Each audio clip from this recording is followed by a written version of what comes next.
Good morning, friends. Today I have come back with an old book, Jonathan Livingstone Seagull. But this old book has now been published as a complete edition, which now includes the fourth part. Earlier it was only three parts. And this fourth part convinces me that book was not actually Richard Bach's book, but God using Richard Bach as an instrument to write this book. Why I say so is because Richard Bach decided not to publish the fourth part because he found nothing important there. It was his own work, definitely that would not happen. So, but it seems interesting. Now, I think I'll go through a probably complete review of this book, and then maybe we could understand it in a wider perspective. So, the book starts with Jonathan Livingstone Seagull wanting to learn how to fly, not just to get the fish and back to boat and so on. So it starts like that, of course. Jonathan Livingstone Seagull, unashamed, stretched his wings again in the trembling hard curve. Slowing and stalling once more. Was no ordinary bird. So this wanting to be perfect is not the vision of a ordinary bird, but they have definitely had struggled very hard and reached the state to go still higher. And of course, he has been practicing, and he has now developed extremely high speeds, but he still has not got control of his flight. So what happened that day is collision would be instant death, and so he shut his eyes. It happened that morning then, just after sunrise, that Jonathan Livingstone Seagull fired directly through the center of the breakfast flock, ticking 212 miles per hour, eyes closed, in a great roaring shriek of wind and feathers. The gull of fortune smiled upon him this once, and no one was killed. See, this is a practicing and so much hazardous thing to practice. And of course, in the analogies, the spiritual path also is equally so. So, unless people who have tremendous courage cannot get into this path. So, that's what Jonathan has been struggling. And now, of course, he has reached higher speeds. Now, he has to learn how to control at that great speeds. And by his analysis, he found out a single wing-tip feather he found moved a fraction of an inch, gives a smooth sweeping curve at tremendous speed. Before he learned this, however, he found that moving more than one feather at that speed will spin you like a rifle ball. And Jonathan had flown the first aerobatics of any seagull on earth. So that's what he achieved, and he was so thrilled. So what he did, he spared no time that day for talk with other girls, but flew on past sunset. He discovered the loop, the slow roll, the point roll, the inverted spin, and the gull bunt, the pinwheel, so many different aerobatics. When Jonathan Livingstone Seagull joined the flock on the beach, it was full night. He was dizzy and terribly tired. Yet in the delight, he flew a loop to landing. And then he was thinking, we can be free. We can learn to fly. So what happened next is more interesting.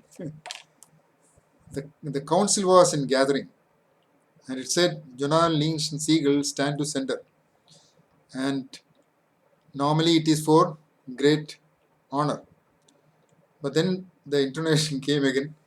Jonathan Livingstone Seagull, said the elder, stand to center for shame in the sight of your fellow girls. So this great achievement for them looked like violating the normal rules of the gull flock. Then it said continues, for his reckless irresponsibility, violating the dignity and tradition of the gull family. And it says, continues, one day Jonathan Livingstone Seagull, you shall learn that irresponsibility does not pay. Life is the unknown and the unknowable, except that We are put into this world to eat, stay alive as long as we possibly can. So he wanted to speak, but the flock might as well have been stone. The brotherhood is broken, the girls intone together, and with one accord they solemnly closed their ears and turned up their backs upon him. So he is now left to himself, so he went on practicing, practicing, and practicing. And then, of course, it so happened um, they came in the evening, that's what it says, and found Jonathan's gliding peaceful and alone through his beloved sky. The two girls that appeared at his wingtips were pure as starlight, and the glow from them was gentle and friendly, and in the high night air. But most lovely of all was the skill with which they flew their wingtips, moving a precise and constant inch from his own. So that's how they showed their skill. So now Jonathan tested them, and then he asked, very well, who are you? We are from your flock, Jonathan. We are your brothers. The words were strong and calm. We have come to take you higher to your true home. Home I have none. Flock I have none. I am an outcast. And why fly now at the peak of the great mountain when beyond a few hundred feet I can lift this old body no higher? But you can, Jonathan, for you have learned. One school is finished, and it is time to come for another to begin. As it had shined across him all his life, so understanding lighted that moment for Jonathan. They were right. He could fly higher, and it was time to go home. So they go home. Their go home is the next higher level place. So we will. There is a second part. Second part is where they go to the higher level. And of course, there he has been practicing for some time. And the real elder girl is called Chiang. So he goes to Chiang and asks this question, interesting question. Chiang, this world isn't heaven at all, is it? So elder smiled and said, you are learning again, Jonathan. Well, what happens from here? Where are we going? Is there no such place as heaven? Jonathan is asking. No, Jonathan. There is no such place. Heaven is not a place and it is not a time. Heaven is being perfect. So a beautiful quote from Jonathan, actually, this book. And then, of course, he looks at Jonathan and says, you are a very fast flyer, aren't you? I enjoy speed. And then it goes on like that. Then it says, you will begin to touch heaven, Jonathan, in the moment that you touch perfect speed. And that is in flying 1,000 miles an hour or 1,000,000 or flying at the speed of light. Because any number is a limit. And perfection doesn't have limits. Perfect speed, my son, is being there. And then, of course, said is not okay. So, you know what happens? Without warning, Chiang vanished and appeared at the water's edge 50 feet away. In all the flicker of an instant, then he vanished again and stood in the same millisecond at Jonathan's shoulder. It is kind of fun, he said. So, this is the real attainment, and this should be understood. And then, of course, Jonathan was so thrilled. So he says, how do you do that? What does it feel like? How far can you go? And then the elder says, you can go to any place and any time that you wish to go. I have gone everywhere and everywhere. And this sentence is the most beautiful sentence in this whole book. Trying to explain what heaven is. Heaven is being omnipresent. Omnipresent means not just in space, but in time also. So that's said so beautifully in such a small, beautiful sentence. You can go any place and any time that you wish to go. I have gone everywhere and everywhere I can think of. How can you teach me to fly like that? Of course, if you wish to learn. I wish. Can we start? So they started. And then he says, the trick was for Jonathan to stop seeing himself as trapped inside a limited body that had 42-inch wingspan and performance that could be plotted on a chart.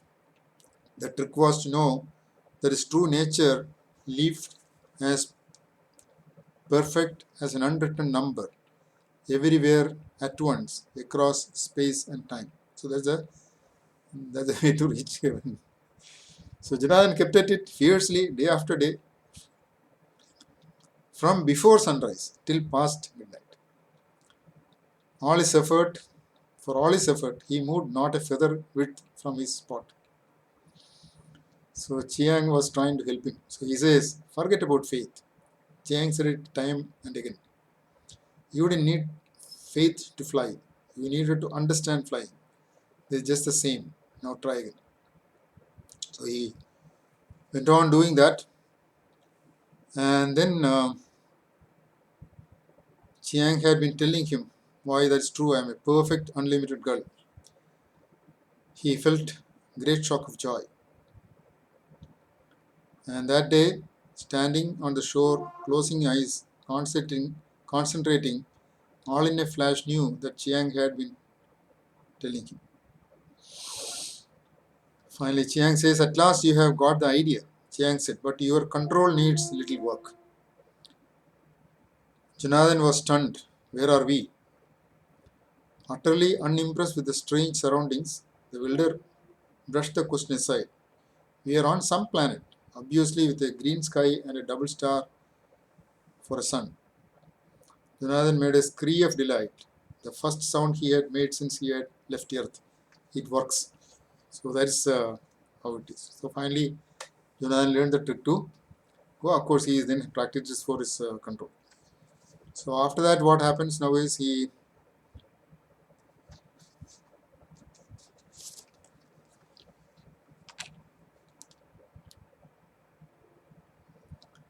now has attained. So now he has come back to the third part. I think that we will go for the next video because already I think long enough.